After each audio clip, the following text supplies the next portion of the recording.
And so the really scaling the business was the development was pretty much in maintenance mode, but it was how do we fund the advertising, the marketing to really get this out into the world.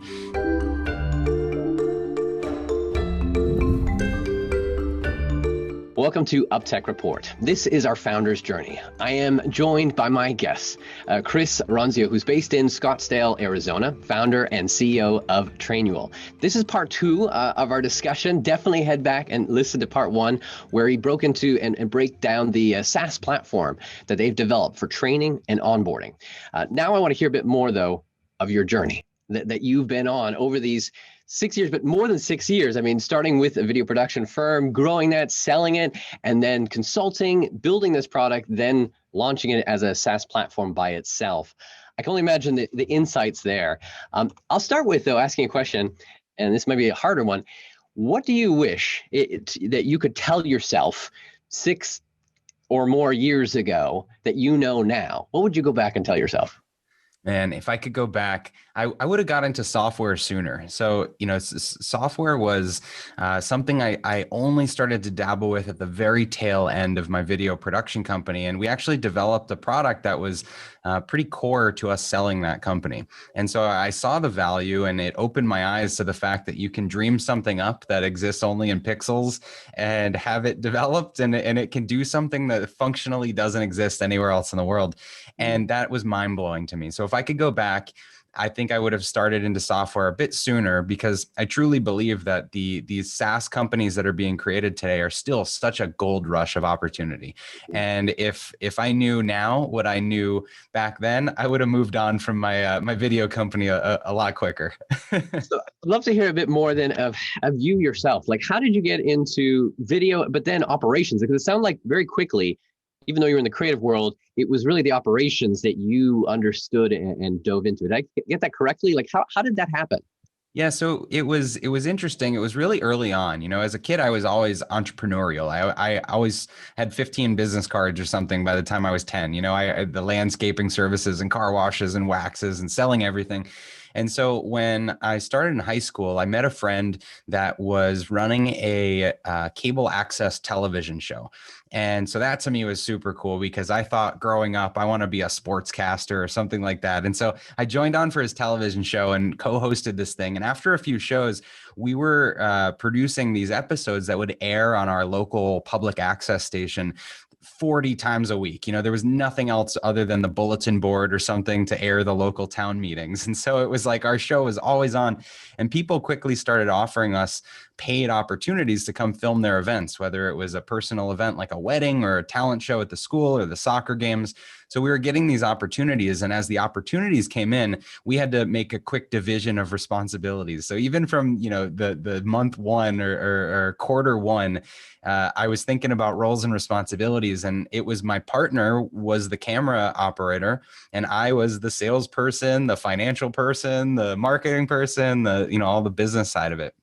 And so as that business grew, I had the decision on, do I go into film school and learn more about production, or do I go to business school? And so I took the path of going to business school. Ultimately, I bought out my partner. He ended up working for one of the news stations.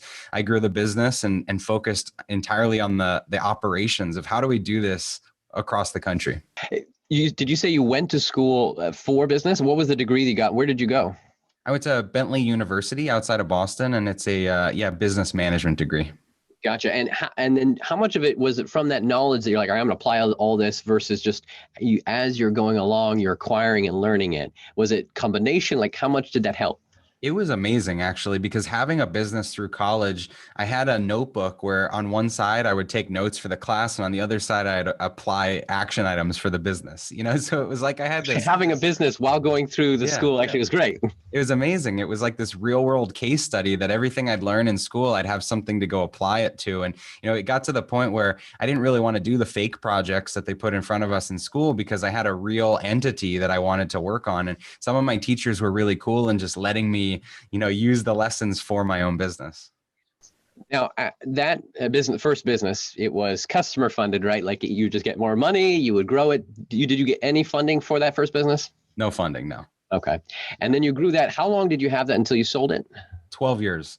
And actually, as I say no funding, but there were no outside funding outside of debt, no equity funding. So I did do an SBA loan at one point to buy equipment, and that was an interesting understanding of how to make that work.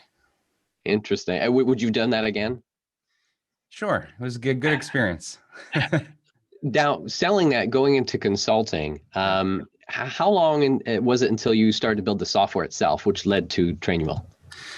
So the software that I built in the video production company was kind of in phases. So the first thing that we did was we hired a programmer to connect our website API, this e-commerce platform, to a DVD robot that would print DVDs on our local area network. And so it sounds more complicated than it was. It was a simple script that would batch out image files that were associated with the e-commerce products, and then send the message to the DVD robot and say, go find this file, burn it onto a DVD, print the correct label. And so we had, thousands of events that we had videotaped from our archives. And so we were printing these DVDs in batches at the end of every day, and the mail would, the post office would come around and pick up a bin of these things. And so that was the very first insight into tech. And then beyond that, the next thing that we built for the video company was, it was almost like a iTunes, like a private iTunes, where we would film all of these events. We'd upload the events into Amazon S3. We would process the footage and pull out 30-second or 15-second preview images or preview videos that parents could then browse and watch. So they could find their child's video, they could watch a 15-second sample, and they could purchase it. And then it would email them the link to the full version to download and store on their computer. And so that simple little technology of how to automatically fulfill and deliver the footage that we were capturing from around the country was really the value prop for the what ended up being the sale. And so when I sold that business, it was kind of a hybrid, one to our largest customer and two to our competitor of ours that we were always bidding against. And, it wasn't like a major windfall or anything like that. But for me, as a young guy, it was a cool win. And it gave me the chance to think about what to do next. And so that's what led into consulting. Now, both businesses, the video production business and then the consulting, where you started to build Trainual, how do you, as an owner and leader, decide how much energy and budget to put towards software when you've got this other business and you're trying to fund it along the way? Great question. So the way I thought about it with my consulting business was I only had so much time and capacity. At the beginning, it was just me. And before Trainual launched, we had built a team of 5 in the consulting business. So a real small boutique kind of shop. We thought about Trainual, the product, as one of our clients. So when you only have so much capacity to take on clients and you've got a product like that you have to maintain for yourself and build for yourself, you have to allocate so many hours of your attention, such a percentage of your time. And we just thought about it as one of our clients. So that was actually a big part of the inspiration to rebuild and launch the product into its own business. Was we had a few client projects wrap up at the same time. And I thought, oh, this would be a great chance to just put more energy into Trainual. And we all got really excited about what we were doing to Trainual and thought, well, why don't we end all of our consulting projects and just try this? Wow. Now, for then the funding of this, at what point and did you get any funding to build Trainual? Eventually, yes. But at the beginning, it was just funded initially by the consulting firm and the profits, whatever we had in the bank. And then it was funded by the whatever debt I could get. And so at first it was like a line of credit for the consulting firm. And then it was credit cards for the company. And then it was my personal credit card. So saying it's starting to just build and build. Yeah. So, I mean, and it got scary. I mean, the first year of Trainual as its own business, I had racked up about $300,000 in personal credit card debt. And it was where, it was to the point where I was just opening as many cards as I could get. I didn't care about my credit score. I was just maxing them all out. They would send me these, those blank checks that credit cards send you. And they're like, no fees for a year. And so I would write myself, deposit the cash into my bank account. I mean, it was a tough shell game of trying to figure out how do I fund this thing. But what we were seeing, the reason I was comfortable doing that is month over month, we were seeing cold customers come from our social media ads into the product and sign up. And the math seemed to make sense. So where were you putting that revenue then? Like what made you feel good? You already had the product and it was putting into marketing? Like what is that how it worked? Yeah, so we had the product for 3 years, like I mentioned, and we're able to rebuild it with just our internal team that we had without much additional expense before we shut off all the consulting. And so the really scaling the business was the development was pretty much in maintenance mode, but it was how do we fund the advertising, the marketing to really get this out into the world. And so we went from having, a few dozen customers at the beginning of 2018 to 600 or 700 customers at the end of 2018. And it had grown to a point that now we could really attract investment at favorable terms and not have to sell a big chunk of the business for some kind of seed funding. So that's a really interesting strategy to first rack up some debt when you know your numbers are correct to Yeah. get X amount of customers, paying customers, which Yeah. any investor will say, oh, okay, It's uh, traction. Yeah. I'll, Yeah. I'll Yeah. invest in that. Yeah, so I always recommend, don't use debt to start something, but use debt to scale something. And that's what we were doing. We had this product, we knew it worked, we had happy customers, great case studies, and we were trying to take it out to the world. And debt was an effective vehicle for us to be able to do that until Amex shut me down and I had to pay all the bills back. And so it got to that point where there was no debt left available. We didn't have anything on the personal card, the home equity line of credit. My wife's calling me from the grocery store, like, what card do I use for the groceries? They're all failing. See, your level, your comfort level of risk must be pretty high then to take that on, or you just had such confidence that you knew it wasn't going to fail. I'd say both. Okay. I've been risk tolerant, and because it wasn't my first business, I sort of knew what to expect. I'd had a lot of credit card Christmases and that sort of thing. So the comfort level of investing in myself and in the business was there. But I also knew the math, like I was saying, and so I think it's really important that you understand the funnel for what is your cost to acquire a lead, your cost to acquire a customer, the lifetime value of the customer, how often they churn. And I basically got a PhD in that the first year of the business. So that's actually a great transition. If we look at marketing for a moment, how long did it take you to define those metrics, and to be able to then scale? 3 months or so was how much it took, and so it first took a substantial, a serious investment in ad spend, which I'd never done before. To me, putting $50 on a promoted Facebook post or something was like, ooh, let's see if this works, and it never did. And so making a substantial investment is What's substantial, if you don't mind me asking? Like, what was that first substantial investment look like? it's like the equivalent of someone's salary. Like when you could hire someone for 3 or 4 or 5 thousand dollars a month, and you decide instead you're going to put that 3, 4, 5 thousand a month into ad spend, that's substantial. And so we started to think about a salary of ad spend and how I we like could make that. that investment. Yeah. So it took that, and it took doing that for a few months. But by the third month, we had a good understanding of what kind of cold traffic we got, percentage of traffic to trial, percentage of trial to conversions. And then you Did you can do kind of that pencil it all out. yourself? Did you figure that out? Or did you hire an agency? Did you bring someone on to help you with that? So it was my brother is our CMO, and he was there from the beginning. And so it was me and him trying to figure it out. And we hired a contractor for 8 weeks to teach us how Facebook worked. So it wasn't to do the work, but it was to sort of mentor us on how to make the ads and how much to turn the ads up when we're seeing certain results. So that, it was a great experience to bring someone in to coach us. But you own the knowledge, so you could actually run with it after the fact. Now, speaking of actual tactics, Facebook, that was the main tool that you invested in? Yeah. So as a business that is primarily solving or serving small businesses, a few employees to a few hundred employees, those people tend to be, on Facebook, on Instagram, on Pinterest, and so we've done really well with the more consumer social media ads, by just trying to be really organic and tell stories and authentic stories about we're growing our business, we're using this product, so you should too.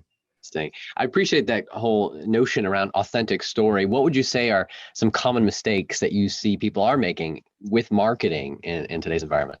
You want to be too polished. My first company, my video company, we had like there at the beginning there were like five of us, and we had 800 toll-free phone line with like a British accent and making it sound like we're some big conglomerate. And I think everybody kind of wants to do that a little bit, but it's almost the reverse now, where the authenticity and the craftsmanship and that like Etsy feel people really can connect with. And so when we were first starting Trainual, my brother and I went out to a conference, an HR conference. There was this big worldwide kind of event, 10,000 people there. And we walked up and down the trade show floor, and everything felt so stark and so professional, and everything was stock photos and bold color, this just whitewashed reality. And so we thought, well, what's entirely different from that? It's just us walking around with an iPhone on the street. And so we actually shot an ad outside of the conference on the street that ended up running for several months and acquiring a ton of customers for us. But, it was just having the authentic conversations, because I was my own customer and knew the conversations that were being had, Do you still feel that style still is applicable today? Yeah, today it is. It's just, I think more people are doing that. So today we try to stand out with more humor. We use celebrities. We try to catch attention, but still be the fun brand that we are. If you go to our website, you won't find stock photos. We use all of our own employees, all of our own, the reality of our company is very apparent through the website. And that's been important to us for our brand. Speaking of people, your team has obviously grown. You've grown through multiple companies with growing teams. How big is the team today? We're just over 50 people today. Wow. What would you say is one of the biggest lessons learned on hiring now multiple times and growing a team? Spring for the person you can't afford would be my lesson, because especially if you're growing quickly, we have a tendency as founders, as entrepreneurs, as executives to want to conserve cash, preserve our budgets, and make safe choices, because we don't want to mess things up. But when you're growing a startup and you're growing quickly, the person that you decide is a safe bet for today might not be the right fit 6 months from now. And so I always think you should push the limit a little and hire someone that's much better, that's kind of from the next stage that you want to get to. And it took me a while to be comfortable with that investment. Looking forward, what do you see as the biggest challenge for continued growth?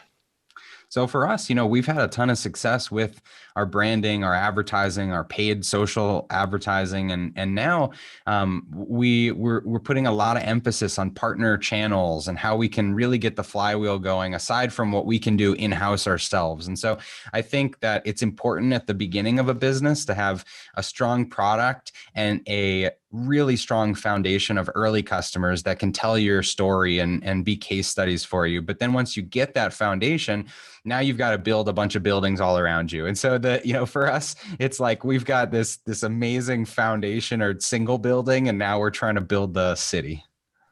I love it. Love it. Last question for you, Chris. What kind of tech innovations do you predict we'll see in the near term, next year or so, and long term, 5-10 years from now?